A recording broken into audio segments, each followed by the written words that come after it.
بسم الله الرحمن الرحيم.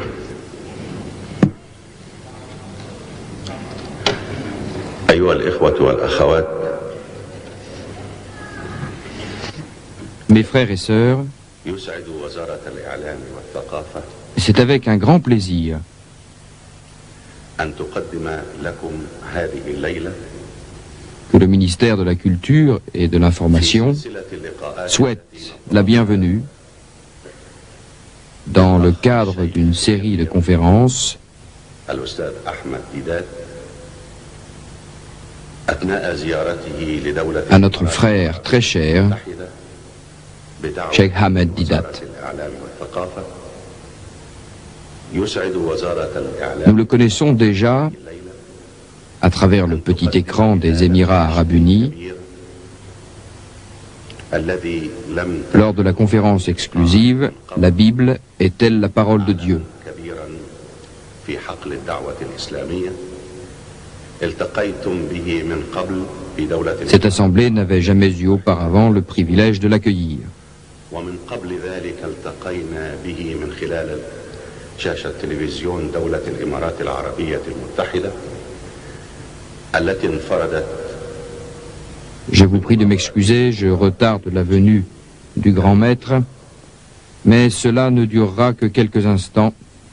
سوف أستميحكم عذرا لأؤخر Celui de répondre aux questions qui nous ont été posées à son sujet au ministère. بضع دقائق لأن كثيرا من الأسئلة قد طرحت عليه وعلينا في وزارة الإعلام للتعريف به. كثيرون تصوروا أنه Quelques-uns ont cru qu'il était un prêtre converti à l'islam et que le secret de ses connaissances de la Bible résidait en cela. فتحول إلى الإسلام وأن السر في دراسته العميقة وحفظه للإنجيل يعود إلى ذلك. ولكن الأخ En fait, M. Ahmed Didat est né musulman, ولد مسلما de parents et grands-parents musulmans. ومن أجداد المسلمين وهو D'origine hindoue, من أصل هندي de Bombay plus précisément, ورحل إلى جنوب أفريقيا عام émigré en Afrique du Sud en 1927, 1927. il déclare en toute modestie وبكل تواضع لست خريج « Je ne suis diplômé d'aucune université. Tout ce que j'ai accompli à ce jour علمية est un effort personnel إليه هو باجتهاد الشخصي que j'ai dû soutenir والتحديات التي واجه en bon musulman مسلم face aux défis du monde extérieur. في جنوب أفريقيا يبلغ عددها حوالي Nous ne sommes que 2% de musulmans en Afrique du Sud, noyés au milieu d'un monde non islamique. يافع.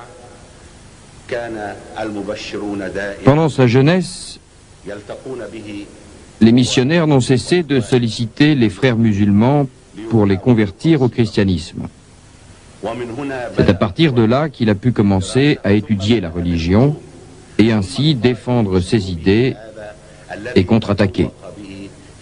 Il est unique par sa méthode وهو مجال الدراسات et il a beaucoup aidé dans l'étude comparative des religions. Il en a fait désormais sa spécialité. في مجال الديانات. L'unique diplôme dont notre éminent est titulaire والدرجة العلمية الوحيدة est celui de professeur, الكبير attribué par Sa Majesté le roi Faisal d'Arabie Saoudite. من المملكة العربية السعودية كينج فيصل أوورد درجة أستاذ أستاذ. أما هذه Après cette brève introduction sur notre grand invité de ce soir, أما لقاء الليل laissez-moi vous donner le thème qu'il abordera. هل متأسف الموضوع Le هو Coran, القرآن miracle des miracles. المعجزات. هو the subject is Quran the miracle or a miracle of miracles. الآن أترككم Mes frères et sœurs, dans quelques instants, nous allons avoir le plaisir d'accueillir notre grand ami, الأستاذ أحمد ديدات. Cheikh Ahmed Didat. En attendant, j'invite monsieur le docteur Abdul Monem Balat يبذل qui fera de son mieux pour nous traduire la conférence. Le frère Ahmed Didat nous a demandé de ne pas interrompre la traduction. Nous lui avons demandé de traduire paragraphe par paragraphe afin de faciliter la compréhension d'une part et de pouvoir rester le plus fidèle au texte possible d'autre part. Le cheikh Ahmed Didat, avec son expérience, son âge et le flux de ses pensées, veut que personne n'intervienne. Nous respectons donc la volonté de notre grand invité. Ainsi, la tâche du docteur Abdul ne sera pas facile. Maintenant, mes frères et sœurs, nous allons applaudir notre grand invité, Cheikh Ahmed Didat.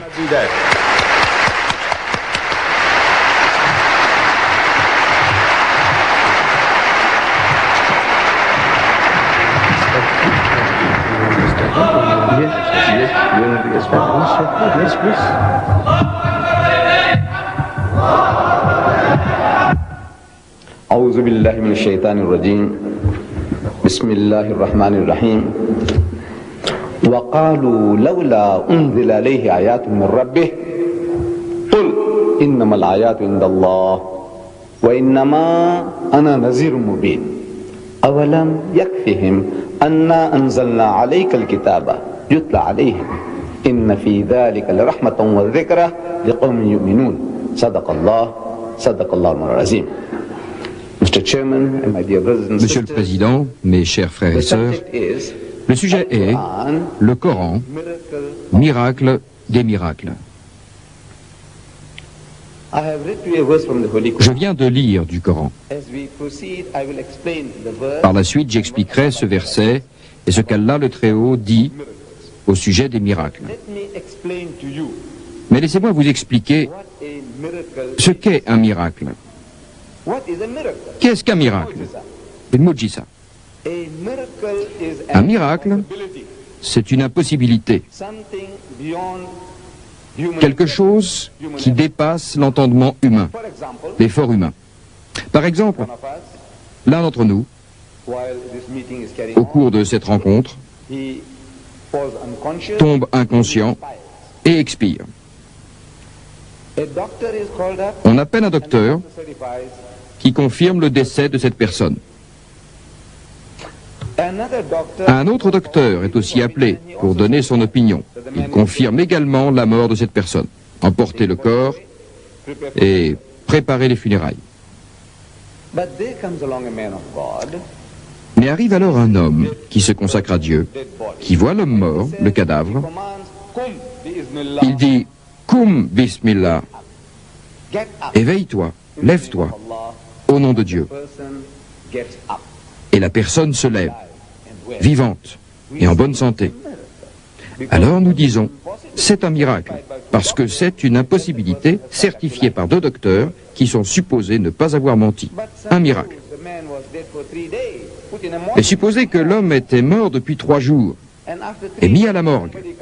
Après 3 jours, quelqu'un vient, le corps étant devenu dur comme de la pierre, il frappe sur la caisse et dit « Koum bismillah » lève-toi au nom de Dieu, et l'homme sort de chez les morts, de la morgue. Nous disons que c'est un plus grand miracle, c'est une plus grande impossibilité. Mais après que le corps a été enterré, qu'on a mis le corps dans la tombe, si quelqu'un crie « Koum bismillah » et que la personne se lève de la tombe vivante et en bonne santé, c'est un miracle encore plus grand. Plus c'est impossible, plus le miracle est grand. J'espère que tout le monde pourra accepter une telle définition. Dans ce sens, le Coran est un miracle d'éloquence. En effet, vous savez, les nations avant l'islam avaient déjà reçu des prophètes. Et l'humanité avait tendance à demander des preuves par des actes surnaturels.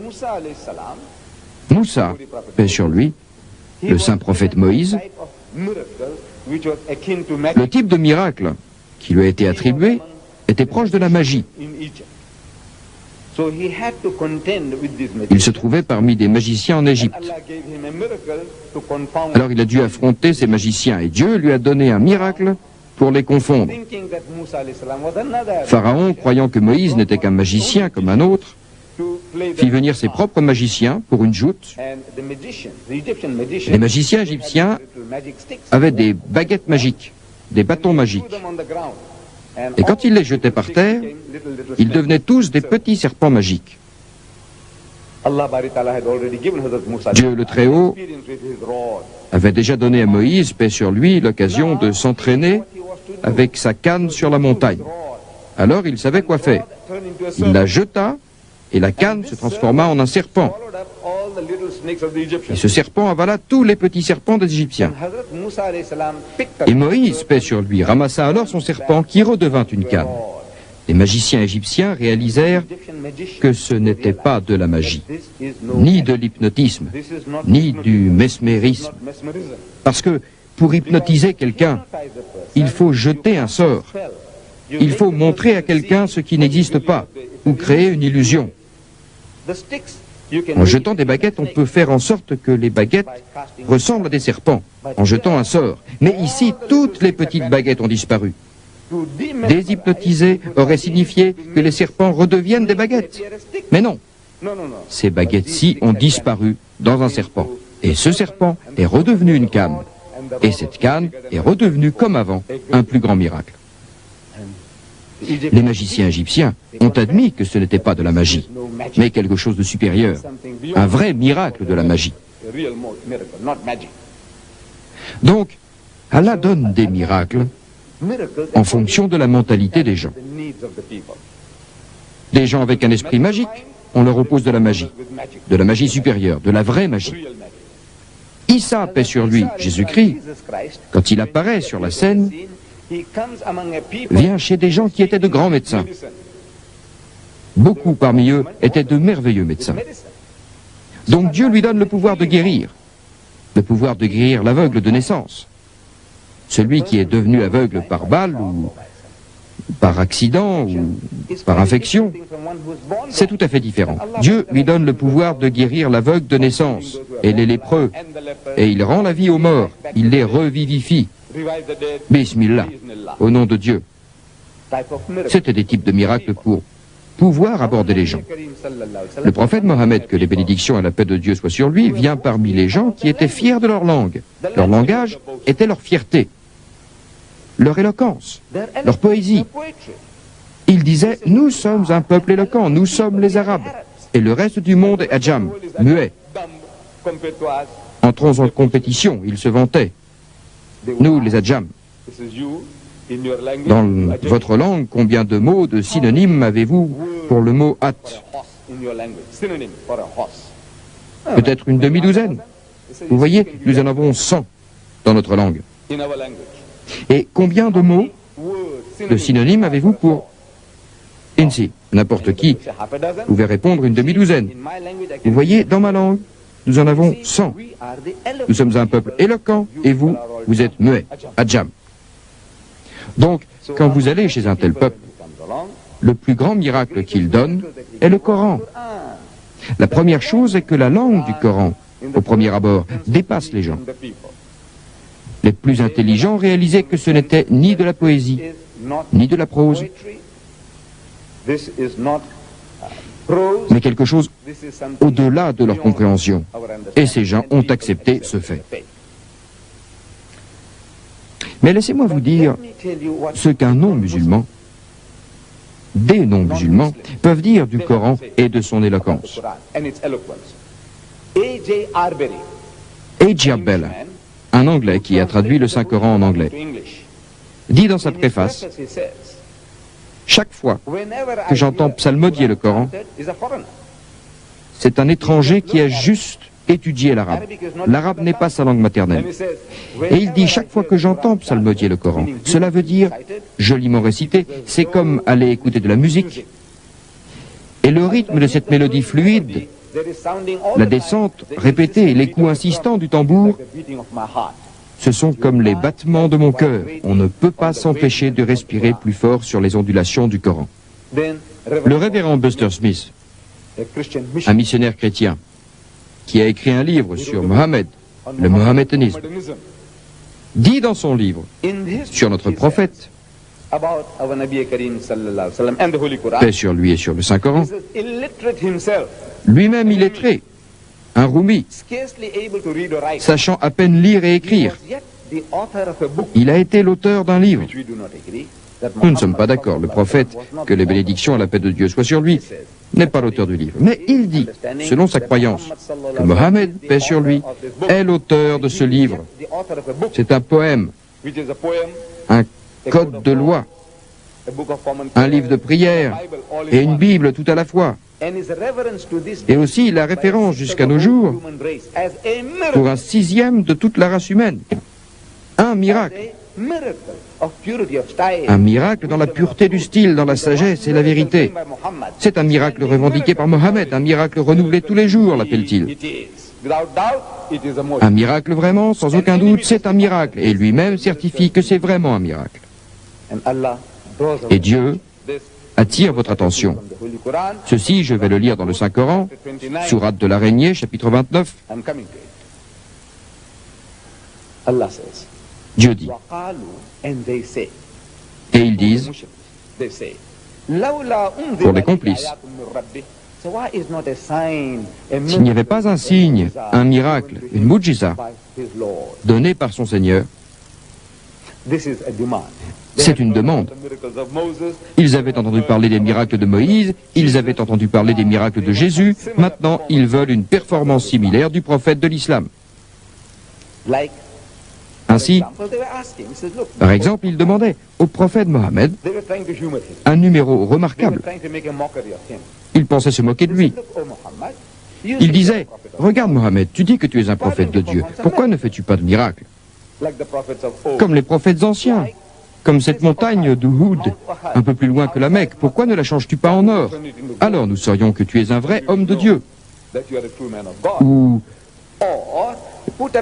élève une échelle jusqu'au ciel, monte dessus et rapporte-nous un livre. Alors, nous admettrons que tu es vraiment un messager de Dieu. Ou fais couler un fleuve dans le désert, alors nous croirons que tu es quelqu'un auquel nous pouvons nous fier. Et ils disent, en réponse à cela, Allah lui fait dire,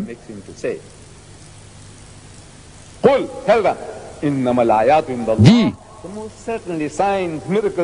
les miracles sont dans la main de mon Seigneur, dans la main de Dieu. Je suis seulement un messager droit, simple, un messager. Si ça ne vous suffit pas,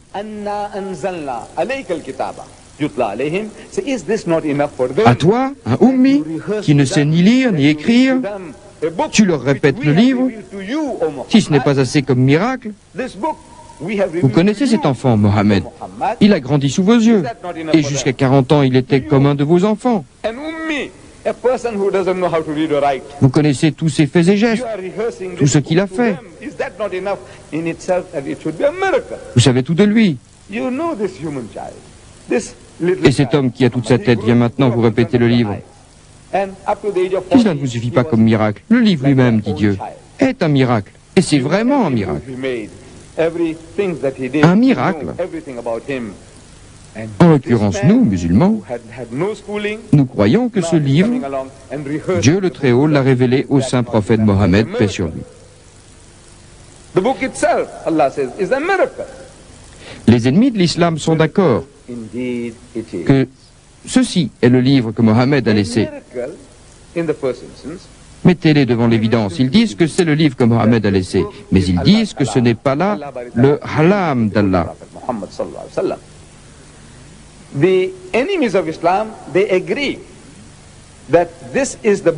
Que c'est l'intelligence de Mohammed, un homme très brillant.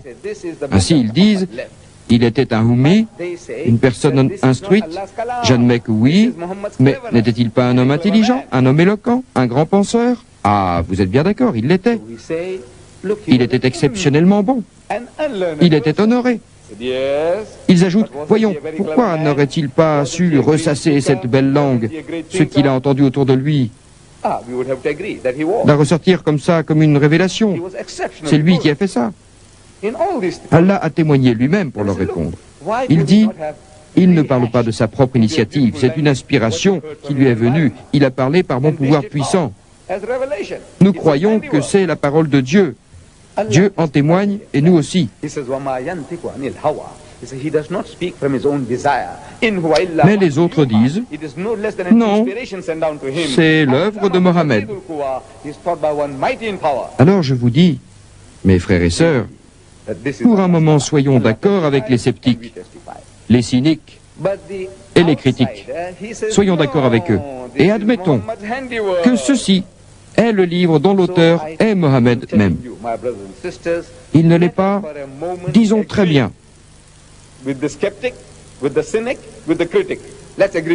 Donc vous dites que ceci est la production de Mohammed. Ils vont dire que oui. Alors je veux maintenant que vous admettiez avec moi que c'est le travail d'un seul homme, l'effort personnel d'un seul homme. S'il l'a fait, c'est l'œuvre de Mohammed. Nous n'avons pas la réputation d'admettre cela, que c'est son œuvre. Mais moi, je vous dis d'accord. Dans ce cas, j'ajoute, maintenant je vous présente ce livre dans sa réelle grandeur, dans sa vraie taille. Voilà donc le travail d'un seul homme. Vous avez ici une œuvre que vous dites être la parole de Dieu, la Bible. Cette Bible consiste en l'Ancien Testament, qui est le livre des Juifs, et le Nouveau Testament. L'Ancien et le Nouveau ont été mis ensemble par les chrétiens. Le Vieux et le Nouveau ensemble. Cette encyclopédie, appelée la Bible, il y a 66 livres dedans. On pourrait appeler des sourates. Dans le Coran, il y a 114 sourates. Eux, ils ont 66 livres, grands ou petits. Mais ces 66 livres ont 40 auteurs différents. C'est eux qui le disent. 40 personnes différentes ont écrit sous la forme de manuscrits. Quelle que soit leur forme, on les a rassemblés dans un grand livre. 40 personnes différentes ont écrit et ont été rassemblées pour faire ce livre. Et ceci est la production d'un seul homme. Si c'en est une,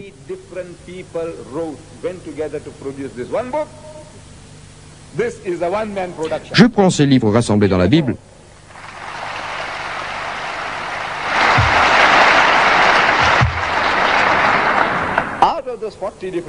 Le plus grand écrivain, l'écrivain le plus prolifique de tous, se nomme Saint Paul. Le vrai fondateur de la chrétienté, c'est Saint Paul. Ce Saint Paul a écrit plus de 50% des livres du Nouveau Testament.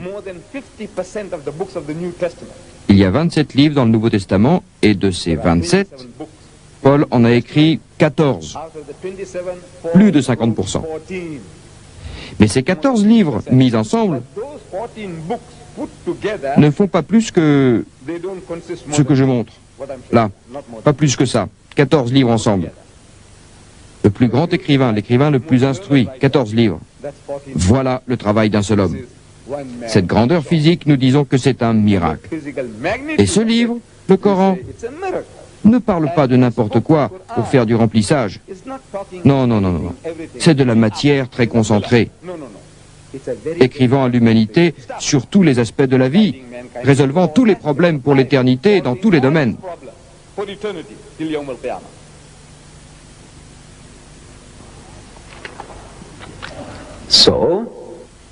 Donc, j'y reviens. Allah dit, n'est-ce pas assez pour vous que ce livre ait été donné à cet homme, un ummi? Mais alors, que dire du contenu de ce livre? Vous savez, dans ce livre, le Coran, quelques-unes de ces choses que je vais vous démontrer, le sujet est si vaste qu'il faudrait plusieurs conférences pour nourrir, pour couvrir le sujet. Et je ne veux pas vous retenir jusqu'à minuit ou jusqu'au petit matin. Je ne peux pas. Mais rien que sur la loi, Je peux parler ici jusqu'à 1 ou 2 heures du matin, mais je ne crois pas que ce soit bien, ni pour vous, ni pour moi, de faire une telle chose. Alors, je vais devoir couper beaucoup de choses, car moi, qui ne suis pas un spécialiste, je peux vous citer une douzaine de miracles différents dans le Coran. Les savants peuvent vous citer une centaine de choses miraculeuses dans le Coran. Moi, un amateur, je peux vous en citer une douzaine. Et je n'irai pas toutes les chercher ce soir. Mais je vous en donnerai quelques-unes. Numéro 1. Le concept de Dieu le Très-Haut. Vous savez, nous connaissons Allah par ses attributs.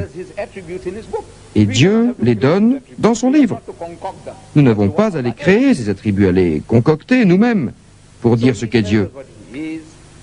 Il nous dit ce qu'il est. Il est Al-Rahman, Al-Hamim, il est Al-Malik, il est Al-Qudus, il est Al-Salam, il est Al-Mumin, il est Al-Mu'amin, il est Al-Aziz, Al-Akbar, Al-Mutakabir.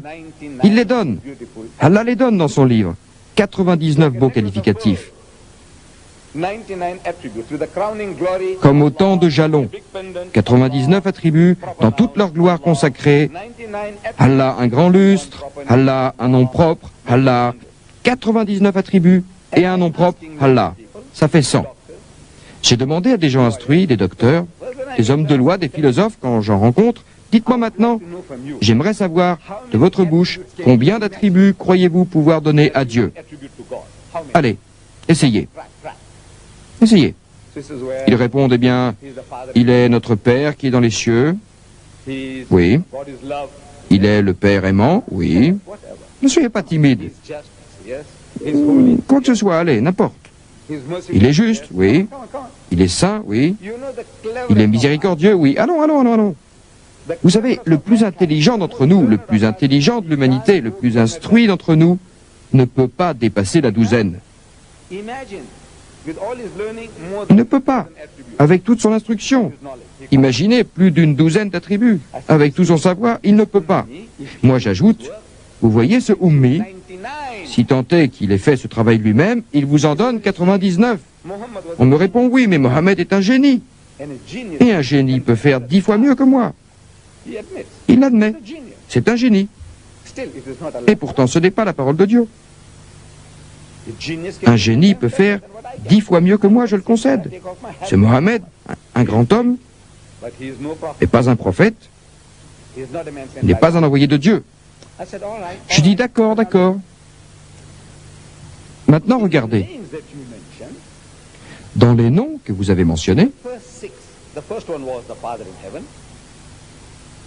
le premier est notre Père qui est aux cieux. En quelques essais, disons dans les 6 premiers, vous ne pouvez pas vous empêcher d'utiliser le mot Père. Ils disent notre Père qui est aux cieux. Ce serait en son nom qu'ils le combattraient. Le Père aimant dans les cieux. Dans les 6 premiers, il faut toujours que vous utilisiez le mot Père. Ils disent oui. N'importe qui essaie. Le Père est donné bien avant tous les autres. Avec les chrétiens, c'est bien connu. Les Juifs l'appellent notre Père qui est aux cieux et les chrétiens l'appellent notre Père qui est aux cieux. Les communistes disent seulement Père. Et vous savez quoi? Dans la liste des 99, le mot Père n'y est pas. Ça, c'est un miracle. C'est un miracle que cette liste ait été constituée sur 23 ans. Alors que les gens parlent du Père qui est aux cieux, Père qui est aux cieux, aussi facilement que ça, lui, il ne le choisit pas. Il ne l'utilise pas. Consciemment ou non, il n'utilise pas ce mot. Mais nous savons bien que c'est voulu et que ce n'est pas lui, que c'est Dieu le Très-Haut. Il ne fait pas usage du mot Père, alors qu'en arabe, c'est plus facile à dire que Rab. C'est le Seigneur aimant et pourvoyant aux besoins du monde. Rab, Rab, Rab. Et Rab, c'est plus facile. Rab en hébreu, tout comme en arabe.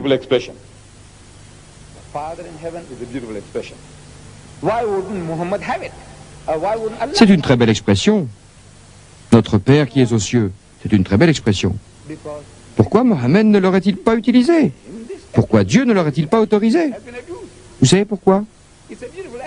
Parce que ce mot, ce nom, cet attribut, ce beau qualificatif, On en a abusé. C'est un très beau qualificatif, mais les mots ont tendance à changer de sens.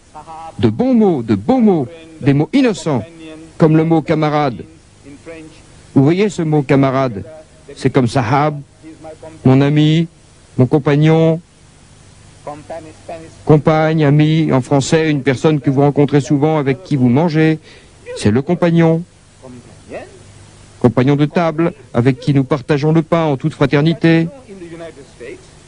Beau mot, compagnon. Camarade, c'est beau. Et vous savez, aux États-Unis, si vous vous adressez à moi en m'appelant camarade Didat, la CIA et le FBI vont enquêter sur moi, m'arrêter et me fouiller, pour savoir quelle est ma philosophie, ce que je prêche. Vous le savez bien. J'espère que vous n'allez pas faire la même chose avec moi. Pourtant, c'est le mot. Le mot est beau. Regardez dans un dictionnaire, la signification dans un dictionnaire est innocente, bonne. Mais cela a d'autres associations d'idées dans l'esprit des gens. Camarade est associé au communisme, à l'Union soviétique. Et il y a d'autres mots comme gay, G-A-I, gay. C'est un beau mot. Quand j'étais jeune et que j'allais à l'école, on m'enseignait la poésie anglaise. Je m'en souviens encore. J'ai 70 ans et 4 jours et je m'en souviens encore.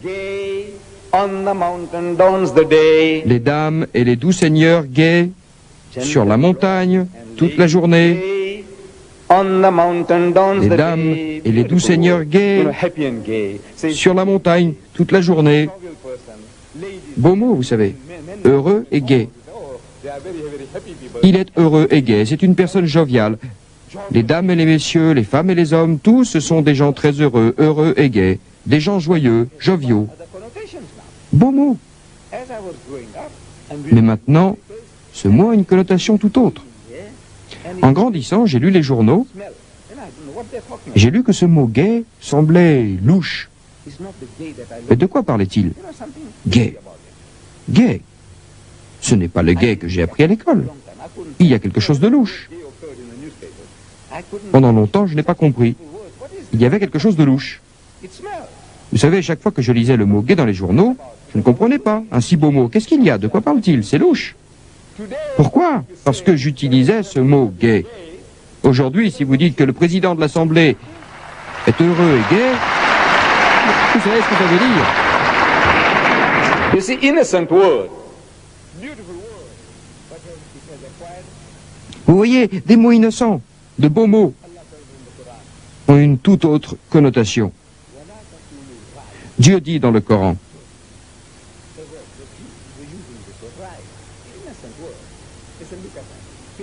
c'était les Juifs. Ils utilisaient le mot Raïna, un mot innocent, dont la première signification est « regarde-nous ». Mais il a une autre signification que celle qui vient d'abord à l'esprit. C'est « sorti de la piste ». Alors Dieu dit « n'utilisez pas des mots à double sens. Vous savez utiliser le mot « Raïna », alors que derrière la tête, vous essayez de dire quelque chose d'autre. C'est passé dans le langage courant chez eux de dire que vous êtes en pleine poussière, que vous êtes sorti de la piste. Ne parlez pas comme ça, dites « uzurna ».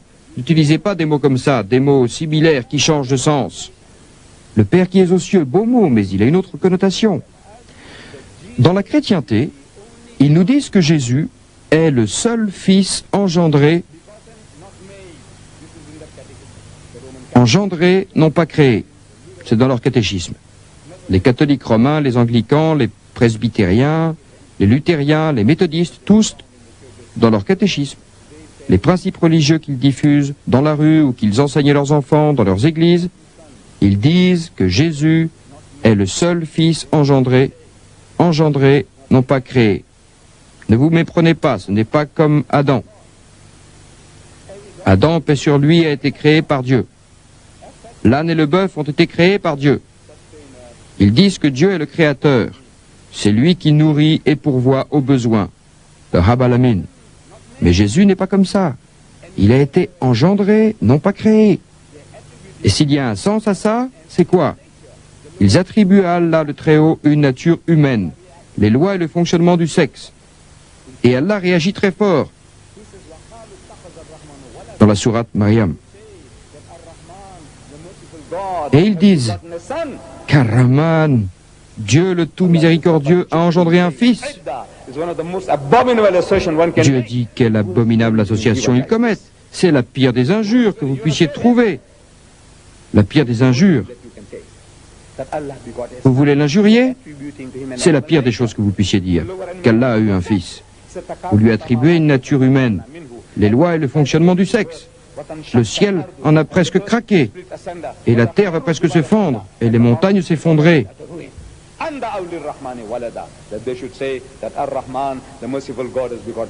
Lorsqu'ils disent « Rahman, Dieu le tout miséricordieux a eu un fils », la pire des injures que vous puissiez dire, au point que le ciel ressent cette injure. Vous les musulmans, si le ciel avait des sentiments comme vous, le fait d'entendre ce mot prononcé le ferait craquer.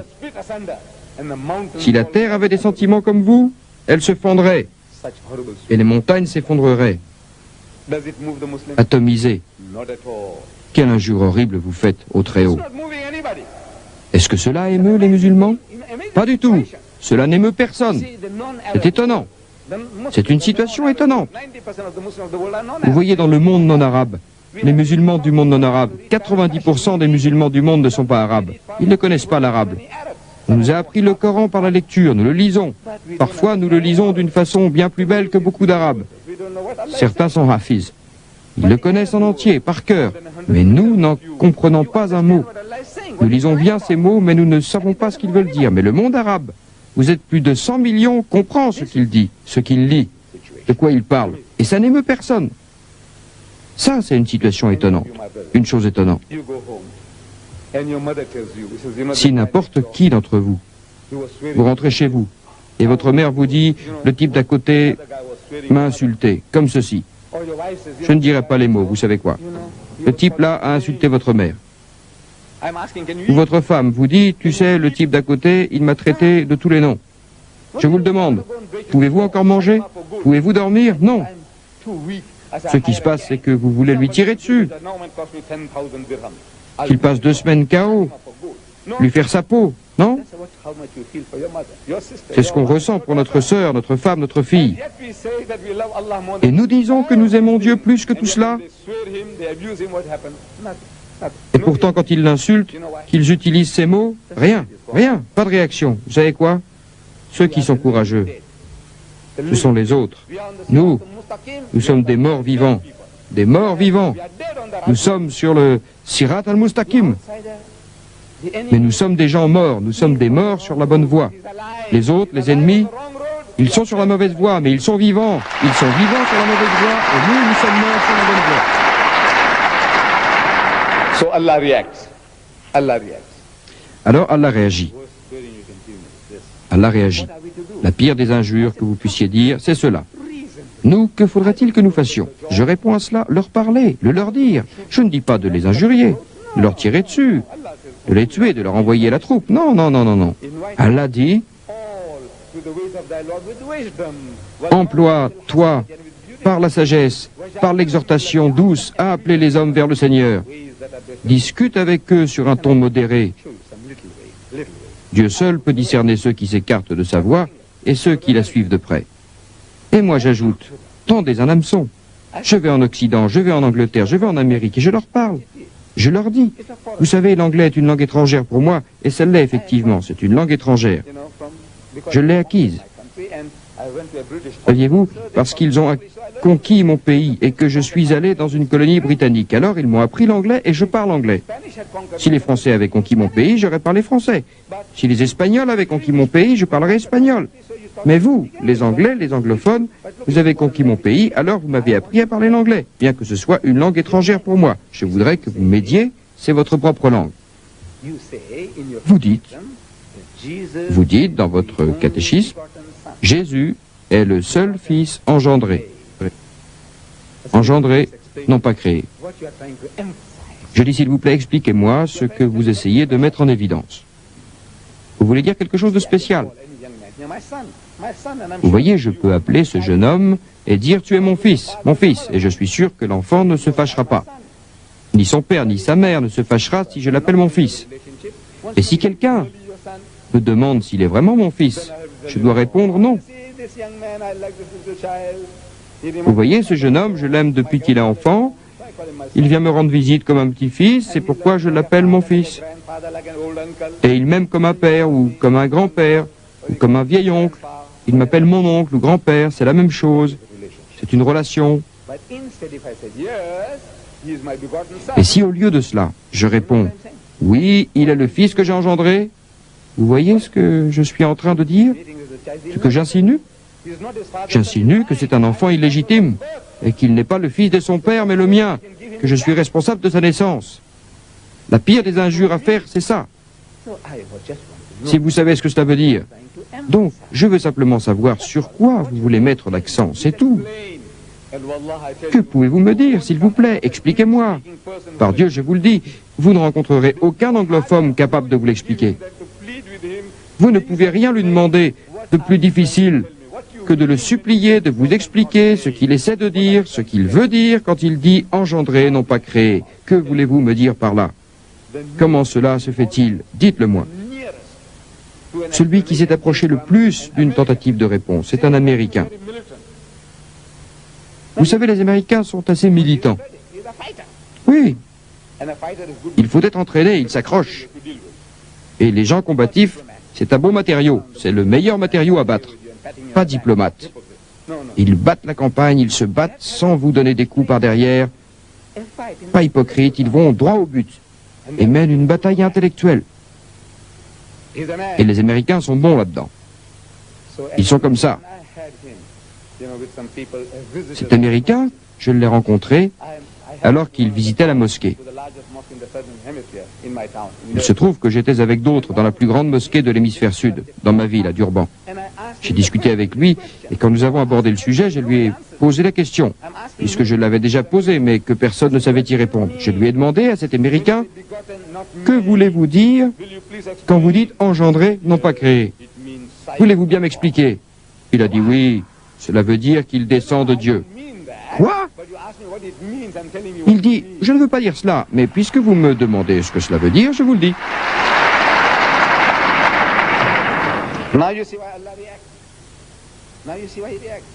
Vous voyez pourquoi elle a réagi? Vous voyez pourquoi il réagit? Descend d'eux est un terme utilisé pour les animaux. Vous savez, ils conservent les pédigrés des chevaux, et ils peuvent vous dire qui était le père et la mère de ce cheval, et la grand-mère, et l'arrière-grand-père, etc. Pédigré de chevaux, pédigré de vaches, boum le pédigré. Quels étaient leurs noms?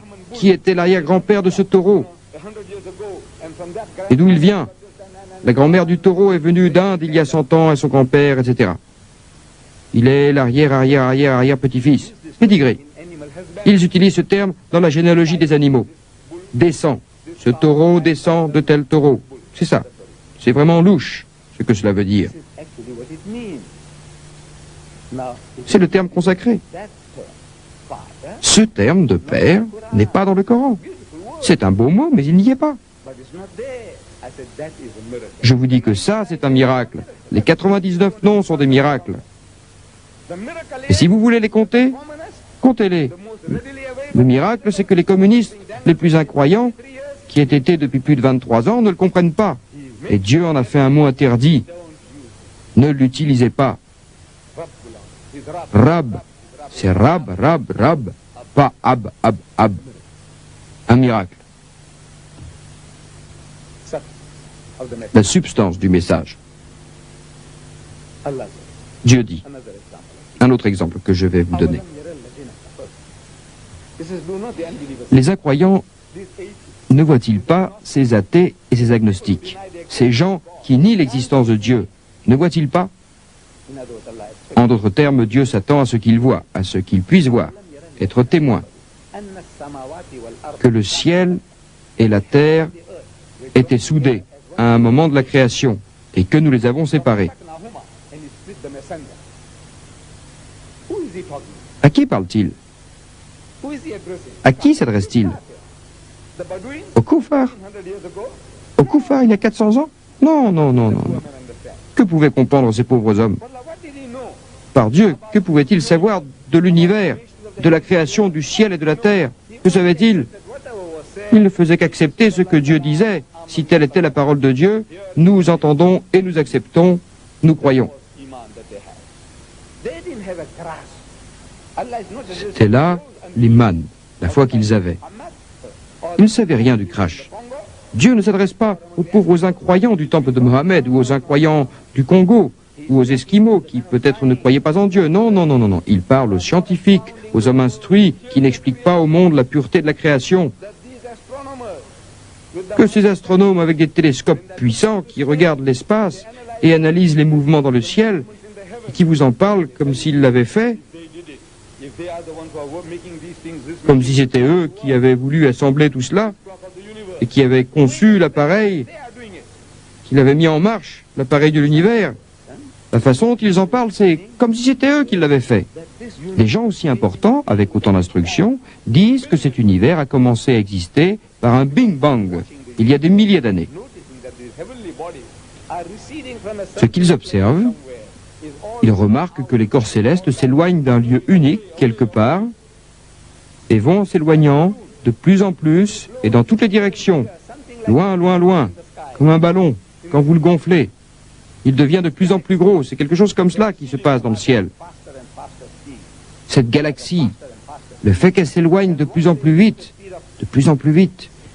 une fois qu'ils atteignent cette vitesse de la lumière, presque 300 000 km par seconde, une fois qu'ils atteignent cette vitesse, nous ne pouvons plus les voir, car la lumière est à l'origine, elle ne nous parvient plus, elle est partie. Donc nous devons découvrir des télescopes plus gros et de meilleure qualité pour pouvoir voir. Ils se demandent comment ne pas rater le coche. Donc vous voyez, cet univers a commencé d'exister par un Big Bang. C'est la théorie du Big Bang. Qui dit ça? Les scientifiques les plus instruits, les astronomes. Mais d'où ont-ils tiré cette drôle d'idée? Ce conte de fées du Big Bang. Non, non, non, non, non, ce n'est pas un conte de fées, c'est un fait démontrable. Nous pouvons le démontrer, vous montrer ce qui arrive, et de là, nous pouvons tirer des corollaires. Si nous avions une caméra et que nous la mettions dans l'univers, ici, pour voir ce qui se produit et qui ne reviendra pas, les corps qui sortent, le ballon, si on pouvait le dégonfler, on verrait qu'il reviendrait au point initial. Donc, il y a eu un Big Bang. Quand a-t-on découvert ça?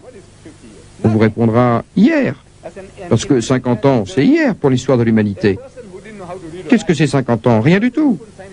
Un homme illettré dans le désert, une personne qui ne savait ni lire, ni écrire, une personne qui ne savait pas signer son nom, ne pouvait pas connaître ça, n'est-ce pas?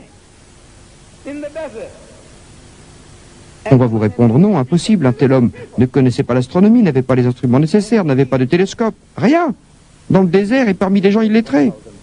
Et il vous le dit, cet homme du désert, il y a à peu près 1400 ans.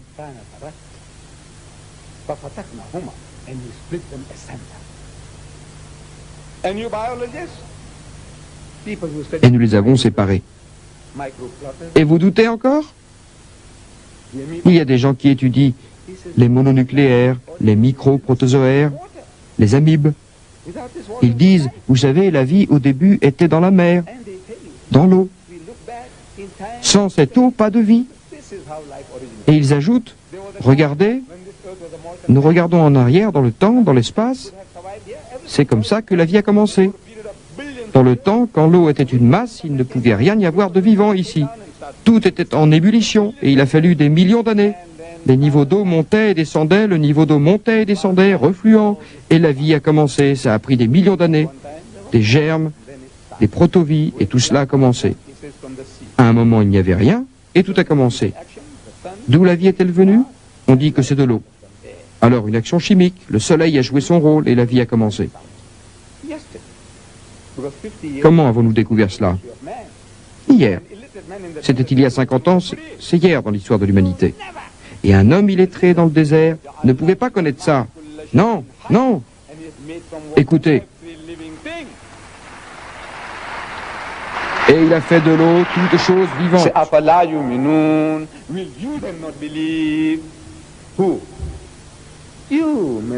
Ne croirez-vous pas Qui? Vous, les scientifiques, vous, les gens instruits, vous, les koufars, les athées, les agnostiques. Pourquoi ne pouvez-vous pas croire que ce n'est pas son œuvre personnelle, mais que c'est Allah qui parle?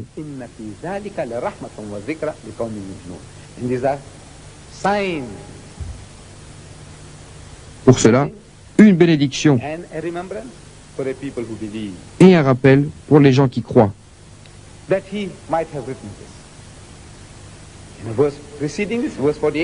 Concernant le fait qu'il ait pu l'écrire lui-même, dans la sourate l'araignée, chapitre 29, il dit: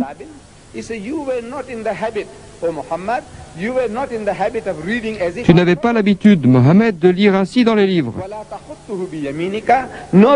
Et tu n'écrivais pas de ta main droite. Auquel cas, ces discours auraient été vains. Ces discussions sur la place du marché auraient pu les faire douter, mais Mohammed n'était pas un homme instruit. Ils auraient dit: vous voyez, il est allé dans une université, et maintenant il vous raconte tout ça. Il triche. Oui, on aurait pu avoir des doutes s'il était allé à l'école, s'il avait eu des connaissances, une compréhension des sciences. Rien de tout ça. Allah te montre qu'il t'a choisi pour t'envoyer lire des prophéties aux gens. C'est surprenant. Il choisit une nation complètement ignorante.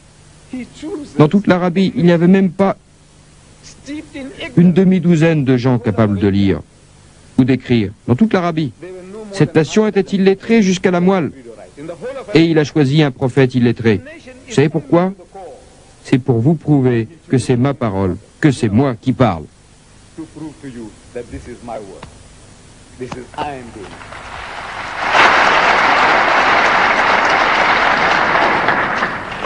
Thomas Callahan a décrit ces gens et ce que le Coran a fait d'eux. C'était un pauvre peuple de pasteurs. Ces Arabes. Un pauvre peuple de pasteurs allant dans le désert sans qu'on y prête attention depuis la création du monde. Depuis le temps qu'Allah a créé, depuis lors. Ils vont dans le désert sans qu'on y fasse attention. Personne ne se retourne sur eux. Personne ne se retourne sur les Arabes. On ne dit pas que ce sont des gens intéressants, qu'il y a de belles femmes, rien, rien. On ne s'y intéresse pas. Qui aurait fait attention? Peu de chance que quiconque leur fasse honneur. Peu de chance. Qui l'aurait fait? Des gens qui tombaient amoureux de leur belle-mère, qui enterraient leur fille vivante, qui dévalisaient le butin ou de petites choses, qui s'entretuaient l'un l'autre, des cannibales. Qui s'y serait intéressé? Alexandre le Grand est passé à côté d'eux. Les Perses passaient à côté d'eux. Les Romans passaient à côté d'eux. Et personne ne s'intéressait à ces déchets humains. Il dit un pauvre peuple de pasteurs. Thomas Callahan dit un pauvre peuple de pasteurs allant dans le désert sans qu'on y prête attention depuis la création du monde. Voyez, ceux à qui on ne faisait pas attention deviennent intéressants. Ces petits sont devenus plus grands. Et en un siècle après cela, l'Arabie régnait sur Grenade d'un côté et Delhi de l'autre. Grâce à la fabuleuse séduction, au génie éclairé, l'Arabie brillait sur une grande partie du monde. La croyance est grande, elle porte la vie. L'histoire de la nation devient pleine de fierté, la vie y est remarquable, la croyance est remarquable. N'est-ce pas comme une étincelle, et le monde n'est plus noir et insensé. Et voilà que le sang surgit et explose plus loin, très haut dans le ciel, de Delhi à Grenade. Grâce à quoi? À ce livre de valeur.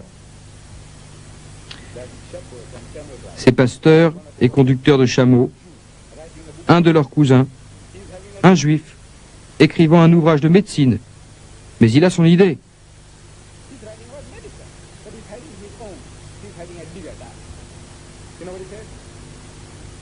Il a une niya. Vous savez ce qu'il dit? Il dit des gardiens de chèvres et des conducteurs de chameaux assis sur le trône des Césars.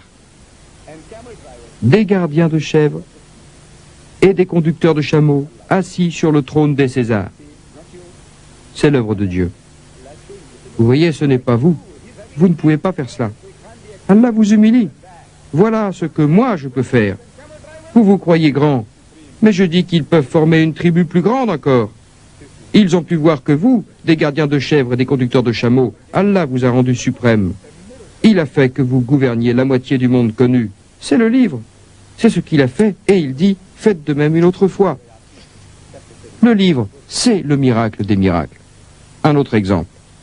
Dans la sourate Yasin, chapitre 36, verset 36, Dieu décrit la sexualité dans le règne végétal et dans le règne animal. Et il dit des choses que nous ne connaissons pas, qui ont été découvertes récemment. Il dit, gloire à lui qui a créé des couples dans toutes choses, de ce que fait pousser sur la terre, dans le règne végétal, chez vous-même, dans le règne animal, et de ce que vous ne connaissez pas. Des couples de toutes choses. C'est une découverte récente. Les plantes et même les fleurs ont un sexe. Il y a des fleurs qui sont à la fois mâles et femelles. Et il y a des plantes qui ont des sexes séparés, comme le palmier dattier. Les arbres mâles sont différents des arbres femelles. Et bien sûr, les Arabes ne connaissaient pas ça. Nous ne le savions pas. L'humanité ne le savait pas. Au temps du prophète, on ne le savait pas. Et quand le prophète à Médine a vu des Arabes, dont certains étaient des enfants, des petits-enfants, il s'est approché d'eux.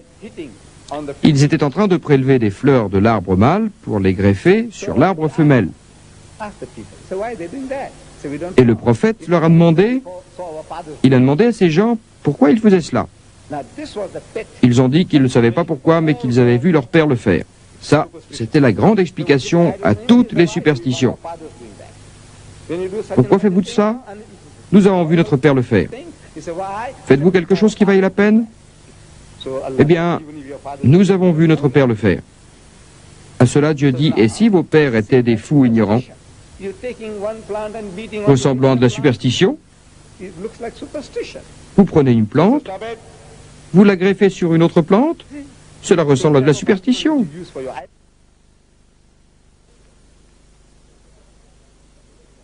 Like superstition. So he says, stop it. The same type of argument which you use for your idol worship, now using for this. Stop it. Vous dites ce que papa faisait est utile pour vous, vous dites ce que papa faisait est utile pour vous aussi, arrêtez. Alors ils ont arrêté. Et il y a eu une mauvaise récolte. Cette année-là, à Médine. Alors ils sont venus se plaindre à lui en disant, voilà, regarde ce que tu nous as dit de faire, regarde à quoi ça ressemble, regarde nos dates. Alors le prophète, paix sur lui, a dit, d'accord, vous pouvez continuer à greffer les plantes. Ils ne savaient pas que telle plante était une plante mâle et telle autre une plante femelle. Eux, les Arabes, ils avaient découvert par hasard que parfois, de deux arbres, l'un était plus gros que l'autre était abandonné et ils disaient, celui-là est très bon. Et ils commençaient à semer, à le laisser pousser. Puis ils découvraient qu'il ne fallait pas faire ça parce qu'ils ne savaient rien du rôle des abeilles et du vent. Mais ce n'est pas aussi efficace que si vous le mettez dans une entaille, parce que si vous les faites se rencontrer physiquement, la plante mâle vient rencontrer la plante femelle. C'est la même chose pour la papaye. C'est bon, j'en ai planté, j'aime beaucoup en manger, alors j'en ai mis 2 dans mon jardin. Ces 2 arbres ont commencé à pousser. Je ne sais pas comment vous l'appelez, non, c'est popo, papayer. Oui. Papaye. Il dit papaye. Bon. Ils ont commencé à pousser et à un certain moment à donner des fruits délicieux. Ils m'ont plu. Alors j'ai pris des graines et j'en ai planté de nouveau. Rien. J'ai continué à planter des graines. Il ne se passait rien. Alors j'ai séché des graines dans la cendre et je les ai plantées. Et il ne s'est rien passé.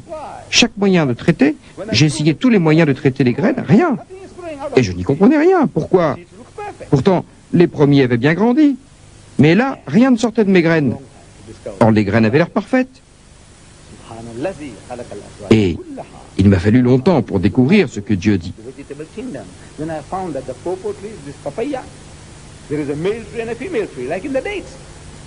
Et j'ai trouvé que ces arbres à papaye avaient des arbres mâles et femelles, comme les palmiers dattiers. Un arbre femelle a des grosses fleurs qui poussent tout autour du tronc, et un arbre mâle a des petites souches, et au bout de ces petites souches, il y a des petites fleurs. Les abeilles et le vent font tout le travail de pollinisation. S'il y a un arbre mâle dans les environs, il y aura des fruits, mais s'il n'y a pas d'arbre mâle, vous pouvez avoir 100 arbres femelles, vous obtiendrez des fruits, mais les graines seront inutiles, sans valeur. On ne peut pas planter ces graines, vous ne pouvez rien en attendre, elles vieillissent sans rien donner. Il y a plus de 1400 ans, Dieu le Très-Haut, par l'intermédiaire de son prophète illettré, a dit, gloire à lui, un miracle de science.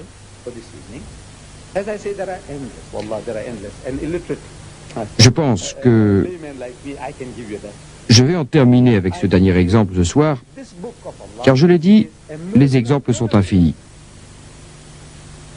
Un prophète illettré, même un simple amateur comme moi, je peux vous citer ceci, je peux vous dire que ce livre de Dieu est un miracle de journalisme. C'est un miracle par Dieu d'embryologie. Toutes les informations qu'il vous donne, de psychologie, regardez-les. À chaque homme de science, je dis, regardez ceci, regardez ce livre. Analysez du point de vue de la science particulière que Dieu vous a donnée. Et voyez, c'est un miracle à tout point de vue par Dieu. Remarquez-le, le miracle des miracles. Donc, j'ai dit de journalisme. C'est une chose que j'ai découverte par hasard. La plupart des choses, je les ai découvertes par hasard, mais ces hasards n'en sont pas. Allah, qu'il soit glorifié, crée les opportunités. Si vous avez les yeux bien ouverts, quelqu'un en parlant vous donne la clé pour découvrir quelque chose. Quelqu'un vous montre quelque chose et vous découvrez autre chose parce que vous y êtes disposé. Je vis à l'extérieur de Durban, à peu près 30 km. Et chaque matin, je prends une route, ce qu'on appelle la route de la plage, une route qui longe une corniche au bord de la mer vers Durban. Maintenant, il y a une autoroute et je ne prends plus cette route en corniche, cette route qui longe la mer. Je prends l'autoroute parce que ça va plus vite par l'embranchement nord pour aller à mon travail.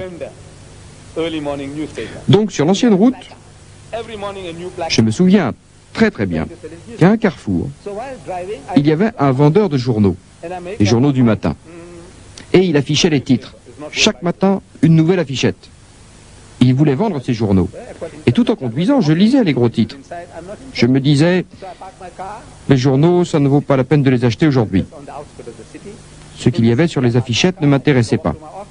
Ce qu'il y avait dans les journaux d'après les affichettes, les nouvelles qu'il donnait ne m'intéressaient pas.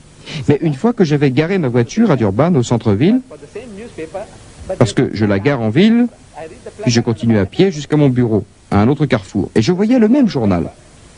Pas le même vendeur, mais le même journal. Et l'affichette était différente. Je lisais l'affichette et j'achetais le journal. Le même journal du matin, mais l'affichette était différente. C'est arrivé souvent. Je ne voulais pas acheter, puis j'achetais quand même. Je ne voulais pas acheter, puis j'achetais quand même. Et j'essayais de comprendre pourquoi cela se produisait. Je ne voulais pas en acheter, pourtant j'achetais. Pourquoi? J'ai soudain réalisé. J'ai compris le truc. Le truc était qu'au carrefour dont j'ai parlé, sur la corniche, le quartier est un quartier blanc. Les Européens y vivent. Vous savez, nous sommes séparés selon les races. Et les affichettes plaidaient en faveur du leadership blanc. Elles faisaient en sorte que l'homme blanc morde à l'hameçon et achète le journal. Les affichettes s'adressaient à eux, aux blancs. Ça ne m'intéressait pas. On parle de Solar Bard, vous savez, une de nos athlètes de course à pied. Solar Bard, je ne m'intéresse pas. On dit qu'elle a gagné, et alors? Autre chose, sur quelqu'un d'autre. Un joueur de football a gagné $1 million, et alors? Ça ne m'intéresse pas. Mais en arrivant en ville, j'étais dans la zone indienne. Vous savez, on est séparés par race. Et les affichettes, les journaux du matin avec leurs affichettes, là c'était quelque chose qui me touchait. Alors j'achetais le même journal. Pas un journal différent, mais ils avaient des articles différents sur des sujets différents. Ils ne trichaient pas. Pour les Blancs, ou pour les Indiens, pour les Africains, et pour les Métis, des affichettes différentes. Du moment que le poisson mord. Et ils savent comment pêcher. Je me suis dit, voilà leur jeu. Comment je me faisais avoir. Je ne le voulais pas, mais j'achetais quand même. Le meilleur journaliste est donc celui qui peut vous apporter l'affichette qui fera en sorte que tout le monde achète.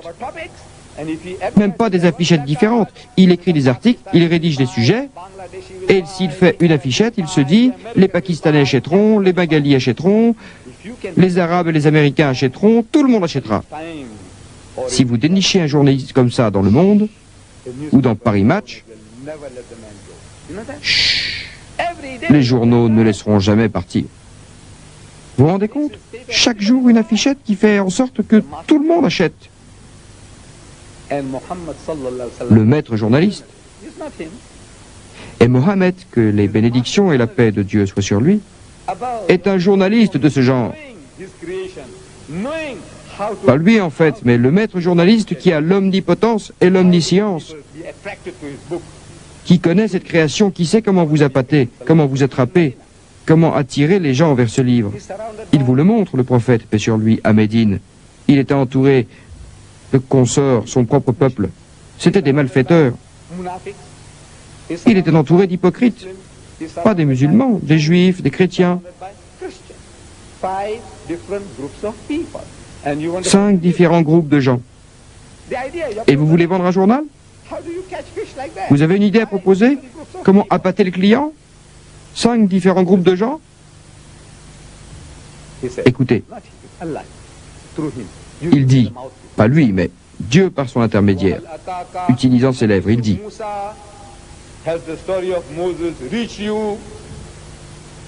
l'histoire de Moïse est-elle parvenue? Réfléchissez, c'est une affirmation. Et les Juifs veulent savoir en entendant ça. Que sait-il de Moïse, quoi? Voyons comment il va se ridiculiser. Et les chrétiens disent, allons, il veut labourer le même champ. Et les malfrats veulent savoir ce que les Juifs et les chrétiens vont lui faire. Et les musulmans assoiffés veulent savoir ce qu'il y a concernant Moïse. Chacun est attiré. Chacun veut acheter. Chacun veut savoir de quoi il s'agit. Et il dit, quand il vit un feu, ça c'est du journalisme, de l'action, de l'image. On peut visualiser la scène.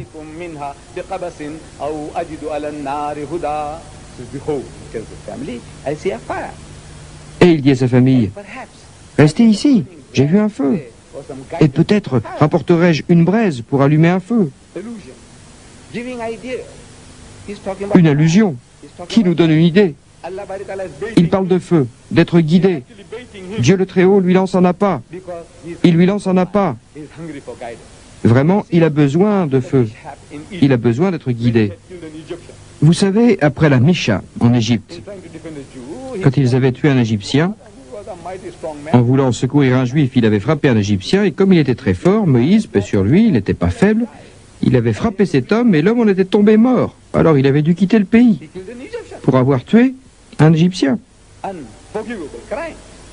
À cause de ce crime, il était parti chez les Madianites. Il avait vu 2 jeunes filles en détresse qui essayaient de mener à l'abreuvoir leurs moutons et leurs chèvres, et les hommes autour profitaient de leur situation et de leur faiblesse. Alors Moïse, paix sur lui, était venu à leur rescousse et les avait aidés à abreuver leurs moutons et leurs chèvres. Elles retournent auprès de leur père.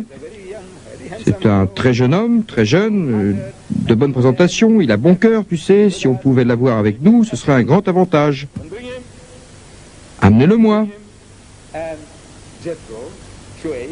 Et Jéthro, Chouïab, passe un contrat avec Moïse, paix sur lui. Il lui dit, tu sais mon fils, nous avons besoin d'un coup de main pour quelque temps, et si tu restes avec nous, si tu travailles pour moi pendant 7 ans, je te donne ma fille en mariage.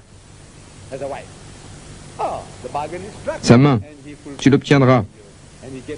Oh, la proposition est stricte. Et il accomplit le travail pendant 7 ans, et il obtient la main de sa femme, peut-être encore quelques années, et il devient père, sa femme a eu des enfants, et maintenant il s'ennuie. Lui qui était un citadin, qui vivait au palais, le voilà dans le désert avec des moutons et des chèvres pendant 10 ans, 14 ans. Il s'ennuie. Il veut partir.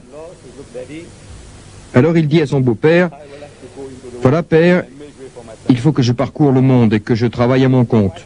Écoute, mon fils, ta femme est à toi, tes enfants sont mes enfants, voici ta part de moutons et de chèvres, tu peux partir sans problème. Alors il s'en va au Sinaï. Il va d'un endroit à l'autre, d'une route à l'autre. Et je suppose qu'il a manqué de viande. Il avait ces pains secs que les juifs mangent, maspos comme ils les appellent. Vous voyez le pain des juifs, sans levure, ça se garde longtemps. Même si cela devient dur et sec, ça se conserve. Même s'il faut mâcher, mâcher, mâcher, ça ne moisit pas vite. Il en a. Mais il a envie de ses moutons et chèvres, faire un feu, les braiser, les sécher, les emporter. En fait, il sursoit. Cela nous arrive à tous d'être paresseux, de remettre au lendemain. Je le ferai aujourd'hui, je le ferai demain, je le ferai aujourd'hui, je le ferai demain. Parce que ce n'est pas facile de faire du feu. Ça prend une demi-journée. Un morceau de bois, une pierre qu'on frotte, une demi-journée. Alors il sursoit. Aujourd'hui, demain, il est partagé. Puis il voit. Allah, de son côté, la pâte. Allah va ferrer le poisson. Laisse-moi te montrer ce que tu désires, dit-il. Tu peux venir, approche. Je veux te parler. Il croit que c'est un homme qui a fait du feu. Et il pense aussi lui demander quel est le prochain village, le prochain endroit vers lequel il se dirige. C'est ce qu'il veut, c'est ce qu'il souhaite. Alors il mord à l'appât. Alors il dit à sa famille, voilà, j'ai vu un feu, peut-être pourrais-je en ramener une braise brûlante, un charbon brûlant, et alors, comme c'est facile de commencer, psh, psh, et voilà du feu, purement et simplement, facilement. Il souhaite qu'on lui indique le chemin pour la prochaine oasis. C'est ce chemin-là, mon ami, bonne réputation, bonne personne, des gens hospitaliers, vous avez encore 3 jours par là, 2 jours par là, et vous allez rencontrer des gens bien. Allah veut lui donner du feu, une rencontre, mais lui pense à un autre feu, à une autre rencontre, illusion.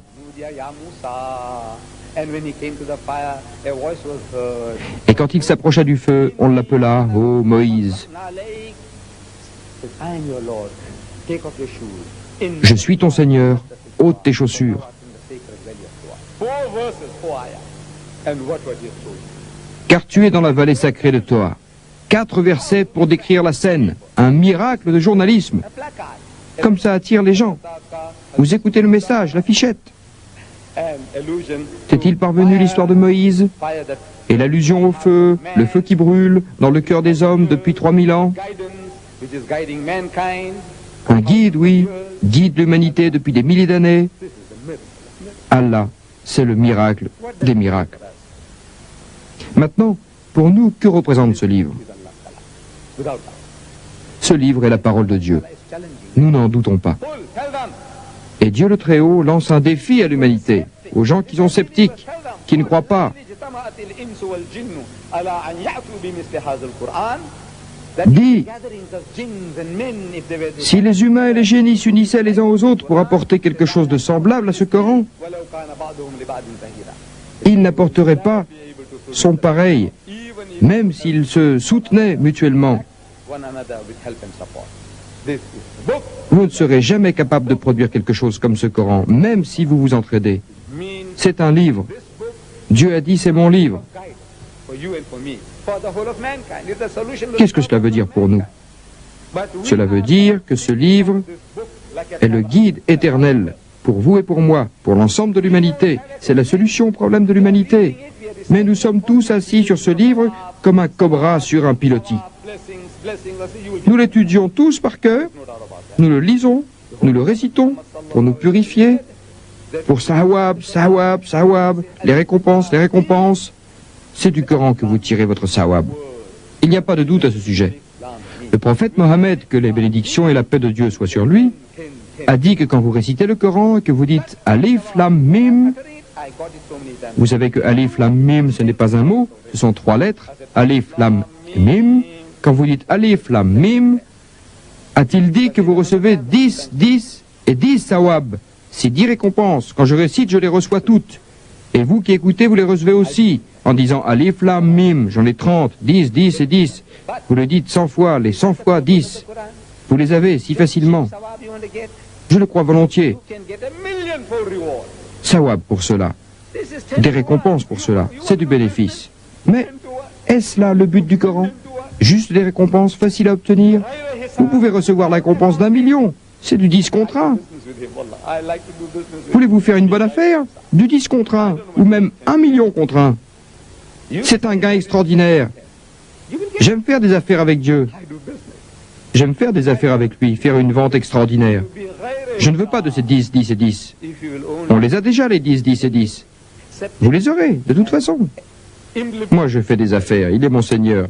Il est prêt à vous donner sans compter si seulement vous le prenez, l'acceptez et l'introduisez dans votre vie. C'est un livre d'introduction qui vous dit quoi faire. Il vous parle de cet honneur qu'il vous a fait. Partagez-le avec les gens. Ne soyez pas égoïstes. Nous sommes de beaux égoïstes. Nous, les musulmans, nous sommes égoïstes par Dieu. Nous sommes très égoïstes partout. Je demande à mon frère, il est très régulier dans les récompenses. Je voudrais savoir d'où tu tires tes récompenses pour ton bénéfice et pour mon bénéfice. Masha'Allah. Et je lui demande, tu jeûnes tout un long mois? Il répond que oui. Et pour qui cela? C'est pour mon bénéfice. Oui, oui, oui, bénéfice pour toi. Tu donnes la zakat? Oui, pour qui? C'est pour mon bénéfice. Tu fais la prière? Oui, pour qui? C'est pour mon bénéfice. Tout ce que vous faites, c'est pour mon bénéfice, mon bénéfice, mon bénéfice. Moi, je vous demande, que faites-vous pour les autres? Que faites-vous pour eux? Pour les incroyants? Vous croyez qu'ils vont aller en enfer, les malfaiteurs? Oui, bien sûr. Allah le dit, il ne pardonne pas aux malfaiteurs. Et donc ils vont en enfer? Oui. Que voulez-vous donc dire? Rien. Alors Dieu est content. Mais n'est-il pas une créature? N'est-ce pas une création de Dieu? Et Dieu est heureux qu'il aille en enfer? Alors que vous n'avez rien fait? Vous savez, il nous a donné un slogan, il y a 1400 ans. Il a donné aux musulmans un slogan. Nous l'appelons Talbiya en arabe. Je ne sais pas très bien ce que cela veut dire, littéralement, mais c'est ce que j'ai appris quand je suis venu, quand je suis allé au Hajj en 1983. J'entendais les mots, vous savez, ce que les gens disent quand ils tournent autour de la Kaaba.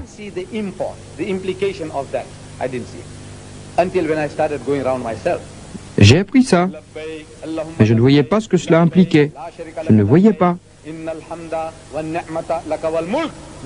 Jusqu'à ce que je commence à faire les circonvolutions moi-même.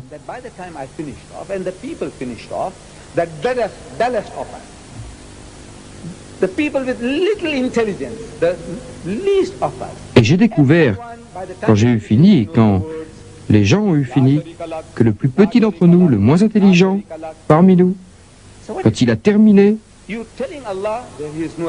il connaît bien les derniers mots. La sharika lak, la sharika lak, la sharika lak. Qu'est-ce que c'est? On dit à Dieu qu'il n'a pas d'associé, pas de partenaire, qu'il n'a pas d'ego, qu'il n'y a rien qui lui ressemble. C'est ce qu'on dit, la sharika lak. Mais ce n'est pas vrai. Ce n'est pas vrai. Parce que dès que vous retournez d'où vous êtes venu, il y a davantage de malfaiteurs tout autour de vous. Il y a plus de gens sur la terre, de dieux qui vénèrent des singes, des éléphants, des serpents de nos jours, qui vénèrent Satan, que de gens qui vénèrent Dieu. Or, vous avez dit la sharika lak.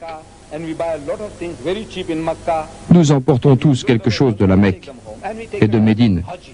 Nous emportons de l'eau de Zemzem de la Mecque, des dattes de la Mecque, et nous achetons un tas de choses, très bon marché à la Mecque. Et nous flânons un peu avant de rentrer chez nous, où nous prenons le titre de Haji. Nous sommes Haji. Nous avons fait le Haji. À l'époque, je croyais que ce titre était facilement donné. Vous savez, prendre l'avion, voyager dans un avion, à air conditionné, être dans un hôtel avec l'air conditionné, et on devient un Haji. Et alors? Mais par Dieu, je vous le dis, je peux témoigner que si vous êtes passé dans tout le processus, vous le méritez, le titre de Haji. Vous le méritez de toute façon. Vous l'avez fait pour Dieu. Si quelqu'un me payait des millions pour y retourner avec femme et enfants, je ne le ferais pas. Mais pour Dieu, je le ferais. Quand on va à l'endroit où on jette des pierres, je me le rappelle. Moi, quelqu'un m'a atteint avec une pierre et j'ai saigné. J'en ai perdu ma montre. Ma montre s'est détachée. J'ai perdu mes chaussures. Je suis tombé par terre. Et je peux vous le dire, si ça n'avait pas été des Pakistanais, s'il n'y avait pas eu les Pakistanais, je vous le dis par Dieu, je serais mort ou à l'hôpital aujourd'hui. Parce que quand on tombe, on ne peut pas se relever. Je peux vous dire que si vous tombez là-bas, c'est fini pour vous. Ce sont des Pakistanais qui m'ont aidé. Et j'ai aussi perdu 1000 $, qui étaient dans une grosse ceinture que je portais, tout en cash. Et ils sont sortis. Un peu avant, le jour avant, ce matin-là, j'étais sorti et j'ai vu quelque chose, là. Chut, nous sommes allés sur la route, ma femme, ma fille et moi. Et j'ai vu des gens comme s'ils étaient sur du feu. Des gens, vous savez, qui étaient en train de charger, vous savez, comme les taureaux. Des gens qui se tenaient les uns aux autres et qui se frayaient un chemin au milieu des autres, en poussant. Et je me suis demandé pourquoi il fallait aller jeter des pierres sur des bornes alors qu'il y avait tous ces satans humains autour de moi. Par Dieu, des satans tout autour. Alors nous avons battu en retraite. Mais nous devions passer de toute façon par tout le processus qui fait un Hadji, qui fait de toi un Hadji. Alors nous avons fait une seconde tentative, et c'est lors de cette seconde tentative que tout ça est arrivé. Nous ne l'aurions pas fait pour 1 million, mais pour Allah nous l'avons fait. C'est pourquoi je dis que je mérite bien le titre de Hadji, ok? Ne perdons pas de temps à parler de moi. C'est ça que nous ramenons, un peu d'eau, des dattes, des marchandises et un titre. Mais la talbiya, cette talbiya, vous avez dit la sharika lak, c'est le slogan. Les Nations Unies ont différentes commissions, et chaque année, elles se fient qu'un slogan. C'est l'année de l'eau, épargnez-la, utilisez-la, mais n'en abusez pas. Ou c'est l'année des personnes âgées, vivre dans un asile n'est pas notre destin. Votre mère, quand elle vieillit, ne la mettez pas dans un asile pour personnes âgées.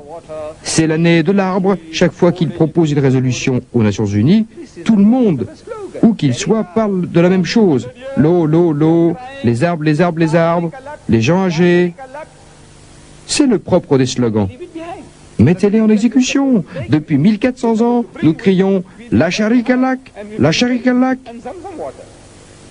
Et nous la laissons derrière nous, en partant. La chose que nous sommes supposés emporter avec nous, nous la laissons en arrière. Et nous rentrons avec des dattes et de l'eau de Zenzen. Oui, parce que partout vous allez en Inde, vous les Hadjis, ou vous les Pakistanais, ou en Occident, où que vous alliez, aussi en Afrique du Sud. Les gens sont des malfaiteurs. Dans toutes les directions. Malfaiteurs. Adieu. Vous et moi, nous sommes supposés les combattre. La Sharika Lak, vous êtes supposés leur dire la Sharika Lak. Dieu n'a pas d'associé, ne lui associez personne. C'est votre boulot. Nous sommes supposés le faire. Nous sommes supposés nous tenir sur la place du marché et travailler pour Dieu. Notre prophète, que les bénédictions et la paix de Dieu soient sur lui. Prenez exemple sur lui. Il avait l'habitude de se retirer au mont Hira, au mont de la lumière, avant sa mission prophétique. Parfois seul, parfois avec son épouse, la mère des croyants. Il passait des jours et des semaines à méditer, à communier avec le Tout-Puissant. Ce qui s'y passait réellement, les détails, je ne les connais pas.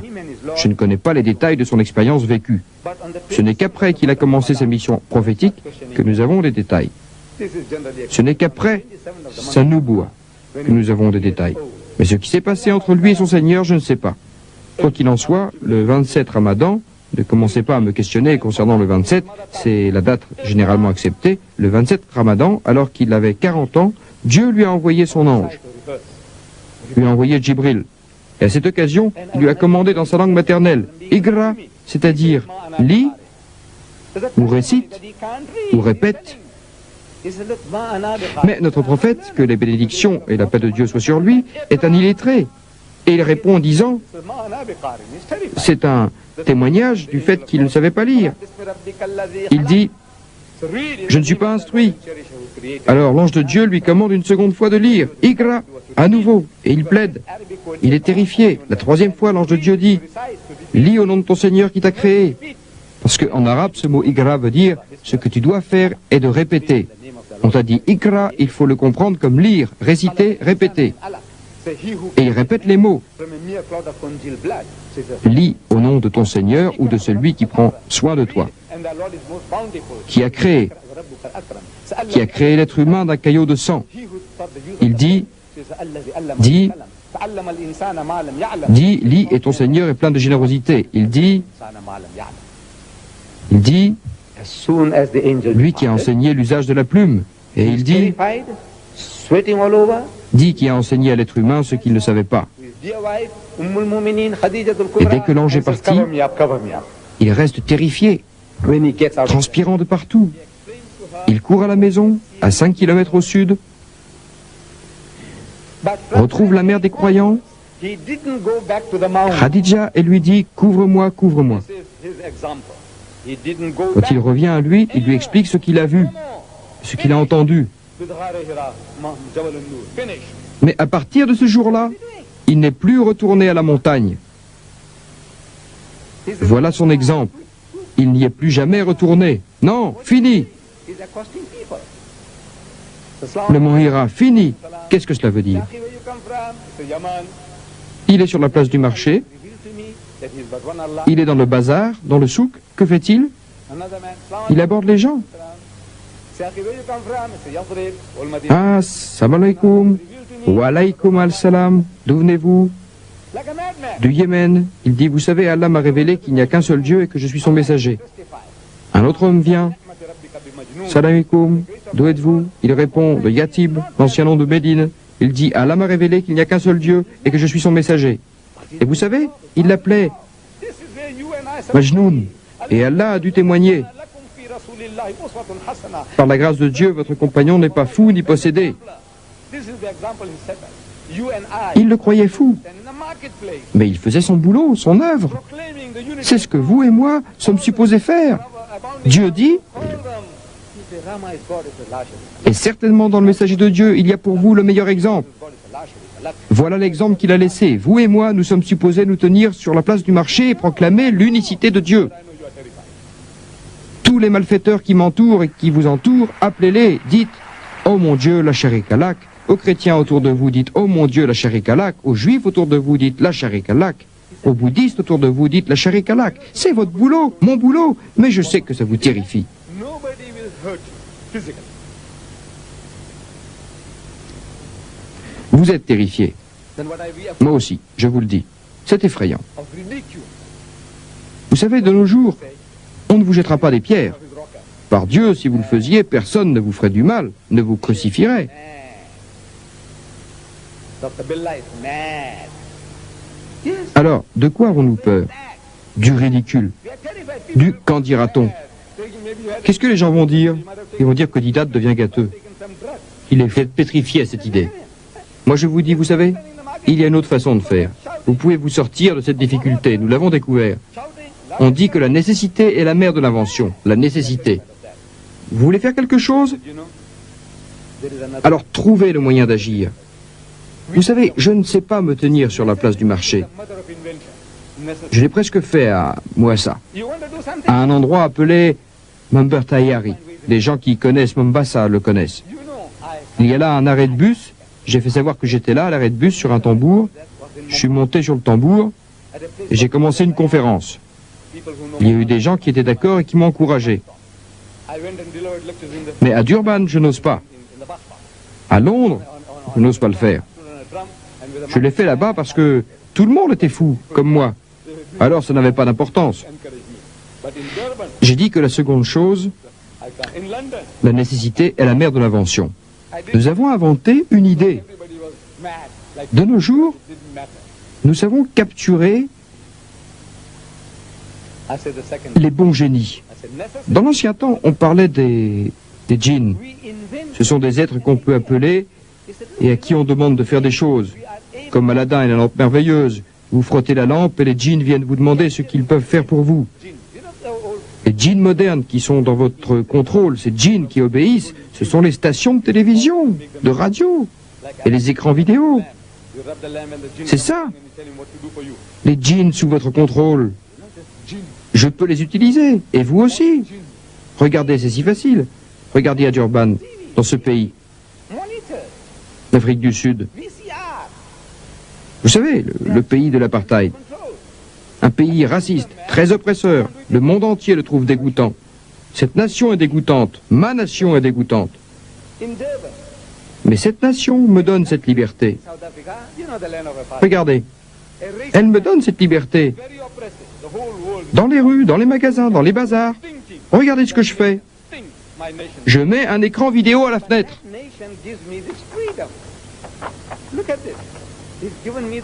24 heures sur 24, je le laisse faire ce travail. Et il parle 10 heures par jour, 20 heures par jour, cette machine. Je laisse cette machine faire le travail. Ils sont sous mon contrôle, les voilà. Est-ce qu'on me trouve fou? Non, on ne le pense pas. Et personne n'y trouve à redire. Personne ne me dit Dida, t'es fou. Personne ne le dit. Parce que ce n'est pas moi qui suis là. Je fais le travail sur le marché.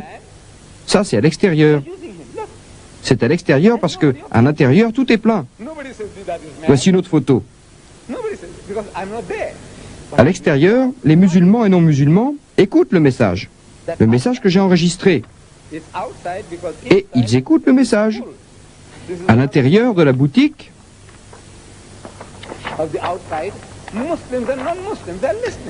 à l'intérieur, les gens s'assoient confortablement. Les gens s'assoient confortablement et regardent. À l'intérieur, ils regardent la même chose, sur un écran vidéo à l'intérieur de la boutique, et un écran vidéo à l'extérieur. Quand à l'intérieur il n'y a plus de place, on peut regarder de l'extérieur. Vous voyez, il y a tellement de façons d'arriver à ses fins, si on le veut vraiment. Oui, là, dans ce pays, qui détériore sa propre société, dans ce pays raciste, nous utilisons la mosquée comme appât. Vous savez, Dieu le Très-Haut a appâté le prophète Moïse, paix sur lui, avec un feu. Nous aussi, nous appâtons les gens pour qu'ils viennent à la mosquée. Pourquoi? Ils croient qu'ils vont voir quelque chose d'amusant dans la mosquée. Ils ne savent pas la différence entre une mosquée et un temple. Quand on les invite à visiter la plus grande mosquée de l'hémisphère sud, ils pensent à un temple. Ils croient que c'est un synonyme de temple. Le temple hindou. Alors, ils croient qu'ils vont trouver un jardin de singes, d'éléphants, de serpents, quelque chose comme ça. Une dame anglaise qui se promenait, quand elle est venue à la mosquée et qu'on lui a fait visiter, a dit « Vous savez, je m'attendais à trouver un drôle de musée oriental, un alapak, ce qui veut dire qu'un singe est le dieu le lundi, un éléphant le mardi, un serpent le mercredi, tous les dieux ainsi à la suite l'un de l'autre. Mais à la place, dit-elle, j'ai trouvé la vérité. Une autre dame, africaneur, toute gracieuse, a amené sa fille un jour de vacances scolaires. Elle a regardé tout autour, d'un air déçu. Que cherchait-elle en venant? Elle a demandé où étaient les vaches. Les vaches, Baccarat, les vaches qui donnent du lait. Des vaches. Je lui ai demandé quoi, madame? Vous avez perdu vos vaches? Non, non, non, non, non. Mais j'ai promis à ma fille qu'elle enverrait. Je lui dis, vous n'êtes pas venu au bon endroit.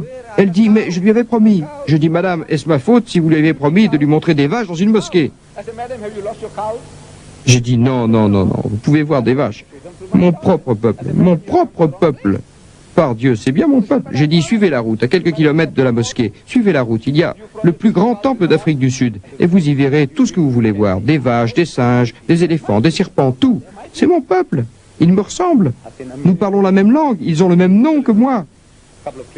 Vous savez, Morarji Desai, vous connaissez ce nom? Il était le premier ministre de la plus grande démocratie du monde. C'est mon oncle maternel. Nous l'appelons Mamou. Il boit sa propre urine 6 à 8 fois par jour. C'est ma nation. J'en ai pas honte. Grâce à Dieu qui m'en a fait sortir, ça j'en suis fier. Il y a des Arabes, vous savez, grâce à Dieu, qui sont venus dans ma région, qui ont parlé à mon peuple. Ils étaient venus faire du commerce, et il s'est fait que mes ancêtres ont dit, vous êtes des gens bien, nous voulons devenir comme vous. Ils ont répondu, c'est facile, donnez votre main, et mes ancêtres ont tendu la main et sont devenus musulmans. S'il n'y avait pas eu les Arabes, l'urine de vache coulerait encore sur moi. Oui, c'est pour ça que mon père, chaque fois qu'il rencontrait un Arabe quand il était jeune, lui serrait la main, la lui embrassait, et je devais embrasser la main de chaque Arabe. Mon père me rappelait, s'il n'y avait pas eu ces gens, nous serions encore comme nos cousins. Voilà, il cherche donc les vaches dans la mosquée. Il cherche un spectacle.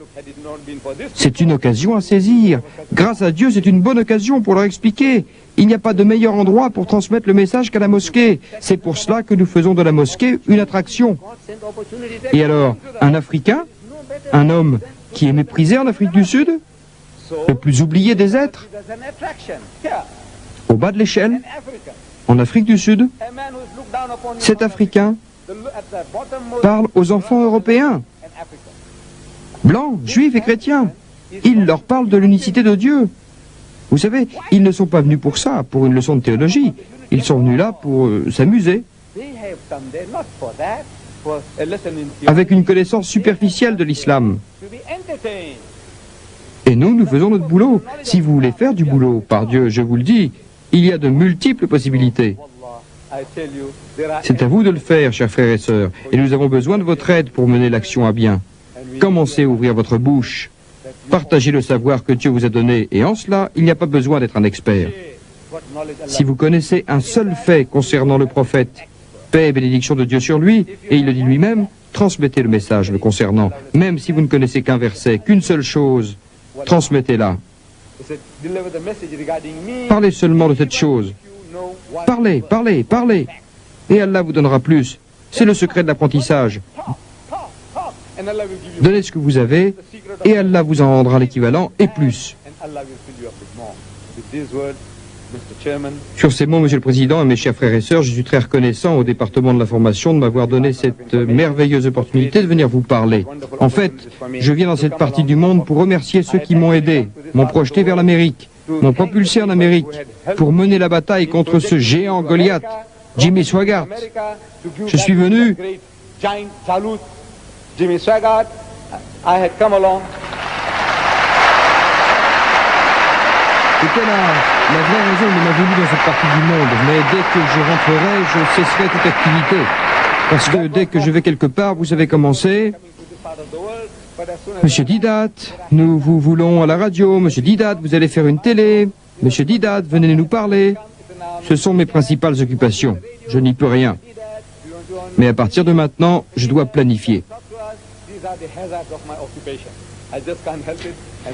Je le dis en commençant, je ne pourrai pas aller à la mosquée. Je pars d'ici, on ne me laisse pas en paix à l'hôtel où je suis descendu, alors immédiatement après, si les gens veulent bien me permettre de partir le plus vite possible, il y a une voiture qui m'attend pour m'emmener je ne sais combien de kilomètres d'ici, à Dubaï. Et là, si je fais encore une conférence, je devrais fuir mes fans. Vous savez, j'aime ça, ça me plaît, mais c'est trop pour cette vieille machine que je suis. Vous savez, j'ai 70 ans et 4 jours maintenant. Alors, j'espère que vous aurez un peu plus de pitié pour moi et que vous me permettrez de sortir calmement et de traverser Dawa. Abdulillah.